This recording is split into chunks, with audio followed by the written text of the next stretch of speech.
Би үйл хөдлөлийн салбарт ажиллаж байгаа. Найзуудаа танилцгаая. Хэн байгааг харцгаая. За өнөөдрийн манай зочноор 100% офисын маань брокер овнор хатагтай алтан даяар захирал маань ирсэн байна. Урилга хүлээн аваад хүрэлцэн ирсэн. Маш их баярлалаа. За өсөнд баярлалаа. За ингээд асуулт руугаа шууд орчих. Танайд ямар мэрэгчлээ илээ? Мэрэгжлийн. Би яг бакалаврын диплом бол төрийн захиргааны менежмент гэдэг мэрэгчлэр бакалавр авсан. Тэрний дараа хим технологи магистртай. Тэрний дараа бизнес удирдлагаар MBA хамгаалсан. Тэгвэл өмнөх карьерийн талаар жоохон сонирхолтой. Яг мэрэгчлэрээ ажилласан уу? Өмнөх карьерийн төв. За төрийн захиргааны удирдлагаар төгсөнгүүтээ нөгөө төрийн албаагч болно гэж бодоод төрийн албаагчийн шалгалт өгөөд тэгээд 2 жил хүлээсэн нөгөө нэг шалгалтын тэнцвэр ингээд ажилтдаг гэх. Тэгээд тэр хоорондоо бизнесийн байгууллагт бараа захиалгын мэрэгчлэн гэдэг ийм позишн дээр ажиллаж байсан. Тэр юу хийдэг вэ гэхээр нөө гаднаас монголч одоо хутлааны улс шүү дээ. Гаднаас бараа захиалж авчираад Монгол дэлгүүрүүдээр тараагаад зардаг ийм хутлааны байгууллагын яг бараа захиалдаг хэсэг дээр нь ажилладаг байсан. 2 жил ажиллаад за тэгээд одоо ер нь хувийн бизнес хийх юм байна гэдэг нэг MBA явсан 50 руу. Тэгээд тэрнээс хойш тусалдаггүй хувийн бизнес хийлээ. Эхлээд гэр бүлийнхаа бизнест борлуулалт хутлааны чиглэлээр тусалж явжаад одоо сүүлийн сүүлийн 9 жил үйл хөдлөлтөөр ажиллаж байна. 2 жил агент тэгээд 7 жил брокер эзэмшигч хийж байна. Тэгвэл үйл хөдлөх хөрөнгөлөө орох болсон шалтгаан юу байсан бол яг 3 шалтгаан тоочод хэллүүл.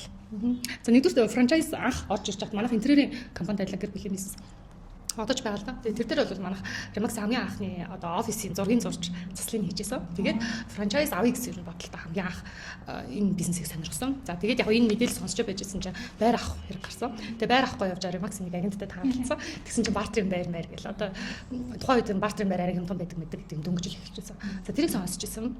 За 3 дахь шалтгаан гэх юм бол нөгөө ажлын цаг яахгүй тэгээд уян хатан тэгээд дуртай цагаар ажиллана гэдэг. Тэгээд хүүхд жоохон байсан болохоор Таны хувьд яг нэг үндсэн бас мэрэгчлээ хөрвөөд өөр салбар руу орж ирсэн мэт үйл хөдлөлийн салбар руу. Яг үйл хөдлөлийн салбар руу орж ирсэн анхны сэтгэл нь ямар байсан бэ? Төсөөллөөс нь тэгэхээр ойрхон байсан. Ер нь бол яг ингээд цаг уян хатан гэдэг би тухайн үед чинь ажил хайж байхдаа ингээд цаг уян хатан байдаг ажил гэл найзуудтайгаа ярихаар тийм ажил олдохгүй гэж дараа нэг агент болсны дараа чи яг өөрөө хүсэтээс ажлыг олоод хийсэн байж тээ гэж байна.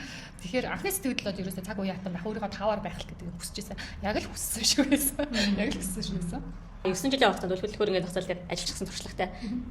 Агент болоод эхлээд явж идэл ямар боломжийг ер нь олж харсан бол энэ бизнес үнэхээр мөн биш үү гэсэн боломж. Ер нь үйл хөдлөх борлуулах нөгөө сансны бодвол харьцангуй амархан байсан. Амархан гэдэг нь нөгөө хийхэд амархан гэхээс илүү тодорхой. Тэгээ ажиллаа хийж л үр дүн гарах нь яг тодорхой. Тэгээ зараа явуулах хэвээр, дуудлага авах хэвээр, хүнтэй уулзах хэвээр. Тэгээд тэр хүн чинь байраа сонгож байгаа. Тэр нь яг тодорхой. Байр зарах гэж хүмүүс угаасаа зах зээл дээр байж л байдаг. Тэр Max гэсэн лого хаягаар ингээд хараад ороод ирж байгаа. Хүмүүс тэр анх ажиллаж байсан. Одоо юу ихний үйлчлэгч нь бол тийм байсан. Би ч нөгөө барилгын салбарын одоо танил мэл огт байгаагүй шүү дээ. Тэгэхээр ихний үйлчлүүлэгч нарт нэг тийм байсан. За тэгээ ихний үйлчлүүлэгчийн дараа хоёр дахь үйлчлүүлэгч ингээд ихний харилцагчаас урсаал ингээд гараад ирдэг. Тэгээд найз нөхөд хамаасан цаатанда нэг амар бол зарлаагүй л дээ зарлж чадаагүй. Ер нь бол зарлах хэрэгтэй юм байлээ. Яг дараа л ойлгож байгаа тэрийг.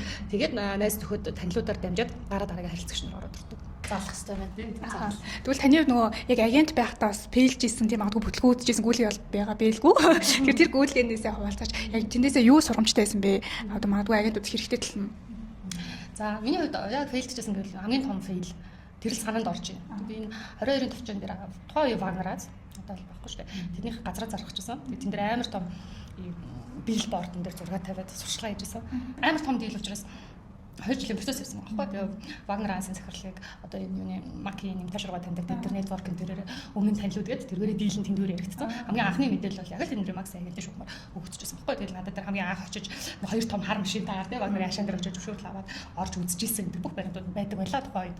Тэгээд тэр баримтуудаа ингээд хүн дагуулад очихлаа Вагнарын ашаан дээр тийм дугаартай машинууд орж ирж үзнэ гэж зөвшөөрлийг Флорис тухайн үед нь авчаад ингээд очиж үзүүлчихсэн. За тэгээд тэгсэн чинь дийл аягүй удаан үргэлжилсэн. Тэр хооронд нөгөө Вагнараас маань хөрөнгө оруулагч өдөр өөрчлөлтөд компани өөр болчихсон. За тэр үед өмнөдөө хуулийн мэдлэг дутуу хийж байгаа ажлаас хэрэндээ ингээд баримтжуулсан ч гэсэн нөгөө итгэл үнэмшлээ арай дутуус болоод тэр дийлийг ер нь алдсан. Магадгүй өнөөдөр нөхцөл байсан бол энийг дийл болж чадах байсан. Тэгэхээр саяны гүйлгэн дээр гүйлгээ олж чадаагүй тий фейлээс бол сургамжтай нь одоо хуулийн талаас мэдлэгтэй байх хэрэгтэй. Хуулийн талын мэдлэгтэй авах хэрэгтэй. Тэгээд нэлээд сайн хуульчтай хамтарч ажиллах хэрэгтэй байна. Тэгээ ялангуяа энэ том дийл дээр бол туршлагатай хуульчтай хамтарч ажиллах хэрэгтэй байна.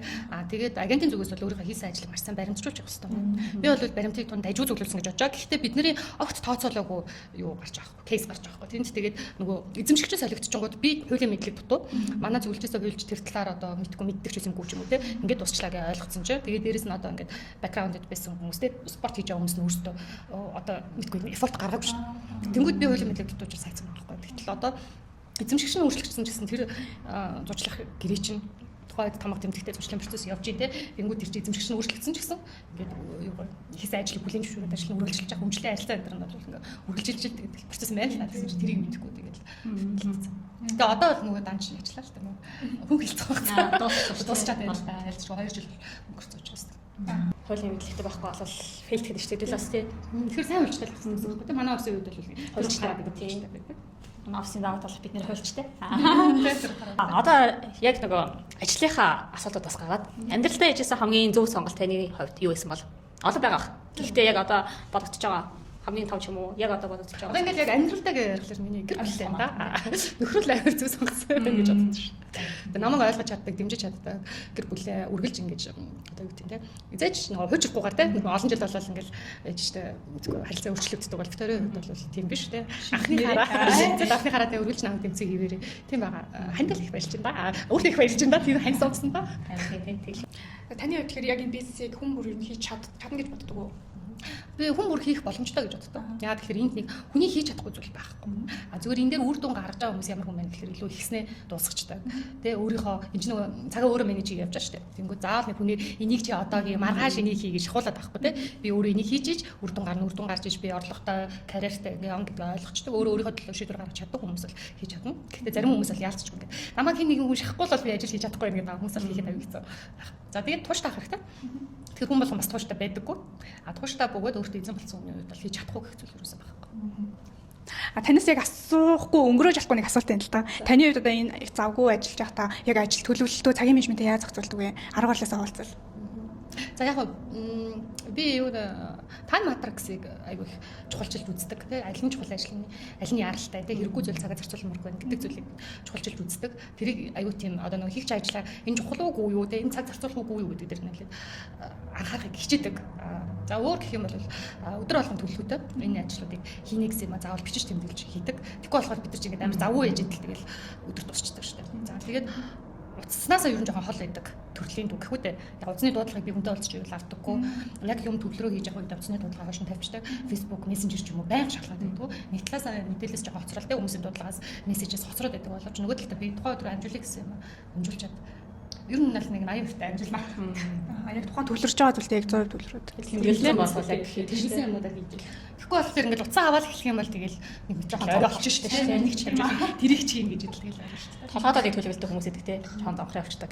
Бичээ тэмдэгч бол маш амархан ер нь тийм шүү те. Бизнес чиглэл явдаг гэсэн. Тийм.